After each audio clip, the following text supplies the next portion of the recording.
Viral beredar sebuah foto yang menggambarkan mobil dinas di dalam tenda pengungsi bertuliskan posko bantuan yang seharusnya untuk para pengungsi gempa Cianjur. Foto tersebut langsung beredar luas karena saat ini para pengungsi masih dalam kondisi prihatin tenda terpalnya bocor saat hujan di lokasi terdampak. Komentar tak sedap pun langsung bermunculan.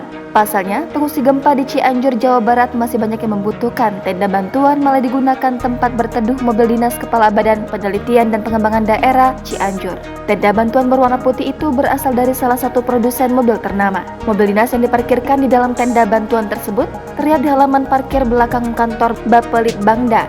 Di bawah tenda itu terparkir mobil dinas plat merah Kijang Innova bernomor polisi F1587W. Saat dikonfirmasi Kepala Bapelitbangda Cianjur, Teddy Supriyadi mengaku tidak tahu dan menduga itu kelakuan sopirnya memarkirkan kendaraan. Ia mengatakan tak mengetahui kendaraan dinasnya yang biasa dipakai sehari-hari terparkir di bawah tenda bantuan. Ia juga mengaku kaget mendapati foto beredar berkaitan dengan kendaraan dinasnya. Dedi menduga hal itu dilakukan sopirnya. Ia mengaku sudah menegur yang bersangkutan. Dedi pun meminta maaf atas insiden tersebut. Ia berharap kejadian tak terulang.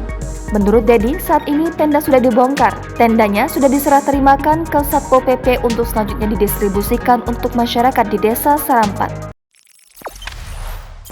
Jangan lupa subscribe, share, komen, dan like ya!